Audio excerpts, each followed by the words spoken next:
Hey, what's up, everybody? Welcome to episode number 42 here on season 2.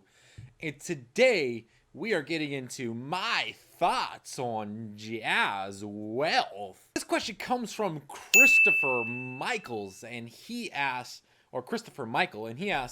how do you feel about jazz wealth? First of all, this video is for educational purposes only and not meant to be taken as financial advice. You are responsible to protect your own assets and always, always, always do your own research. Brief overview of jazz wealth while we go ahead and look at the monitor.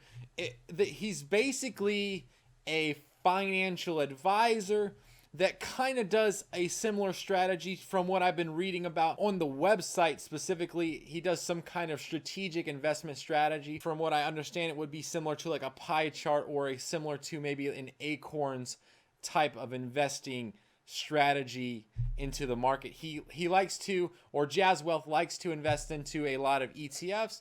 However, they will invest into mutual funds if you like push the envelope to have them invest in mutual funds, but most of all they prefer ETFs, and I think rightfully so. I mean, ETFs are my go-to also in regards to investing. They're just super solid. The actual expense ratio is pretty low and they do produce pretty good profits. So I'm not against that at all. I think if you're looking for a financial advisor or somebody that can definitely help you out, I would go ahead and reach out to him and see what kind of products and services he offers.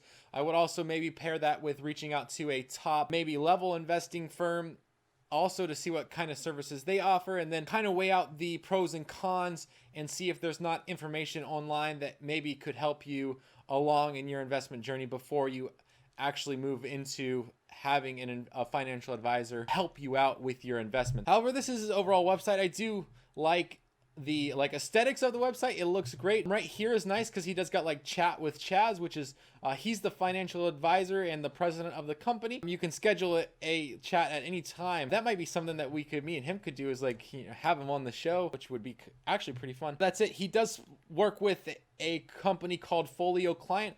That's basically the home page where you would go to access your assets and that kind of stuff. Jazz Wealth never actually touches the funds that you deposit.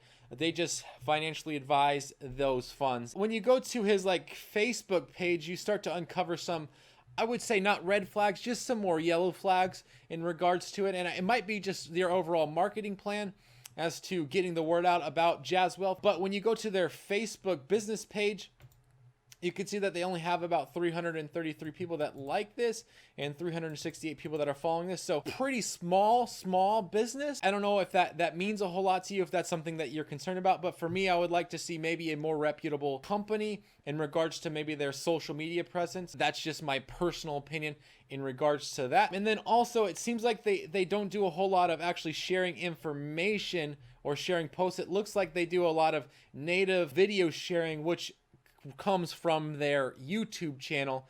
And so that's another kind of concerning thing. I'm like, why aren't we just keeping it strictly Facebook with like posts and pictures?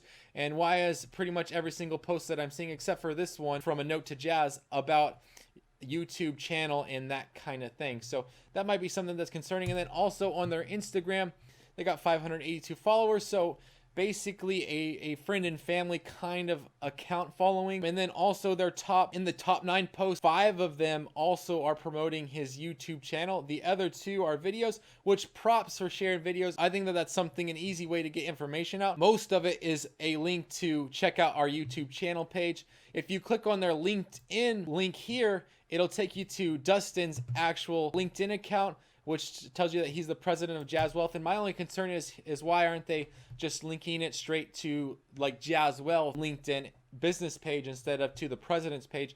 But it could be, like I said, their marketing plan or whatever it is. And then also, as far as like things that he's sharing, he's just sharing his YouTube videos here. So it makes me wonder if he's in the business of trying to reach clients for financial advising, or if he's trying to convert people into YouTube subscribers. My conclusion is that it could be that he's trying to use the platform that YouTube has to direct clients to his actual, or to Jazz Wealth's website, which does happen. However, my only concern is that it was when you get to his YouTube channel and you go to his, like, one of his top videos, the first thing that you see when you pull up is one of these advertisements, which means that he's monetizing his videos, thus trying to make money off of YouTube. And so that would also make me wonder, is he more trying to direct people to his videos to grab views, thus generating money? And then secondly, what's his conversion rate from YouTube to his actual Jazz Wealth page? And right here, he does actually promote that in the top, and then his Facebook and Instagram. So I think that that's something that he is trying to do, is drag people from YouTube to his actual Jazz Wealth website, which I think is awesome. As far as YouTube goes, my only suggestion with that would be to maybe demonetize a lot of the videos that are on there. Again, that's personal preferences. If that is one way that you use to, if that Jazz Wealth uses to keep their costs so low. Right now, they only charge a 1.5% to manage an account, which compared to like an Acorns, which is an auto app robot advising thing, at $5,000, Acorns charges you 0.25. Jazz Wealth only charges you 1.5. So it's really not that big of a difference. And most financial advisors are going to charge you quite a bit more than that. So on a $5,000 account, you maybe be looking at like $50 to $75, where on Rob or on Acorns, you're looking at $12.50. So that's the only difference. Plus you get to talk to a person and you're not just like trying to figure out something with a robot. So I do like that side of it as well. But overall, like I said, I would honestly reach, if you're looking for a financial advisor, I don't see anything wrong with that. I think it's awesome being a small business, a small startup. And I think that he's on the right track, or Jazz Wealth is on the right track at reaching customers. My only concern is that they're spending more time creating YouTube videos instead of working on developing clients and building relationships and marketing their business. Let's go ahead and dive into the question of the day, which is, what quote or saying do people spout but is complete BS?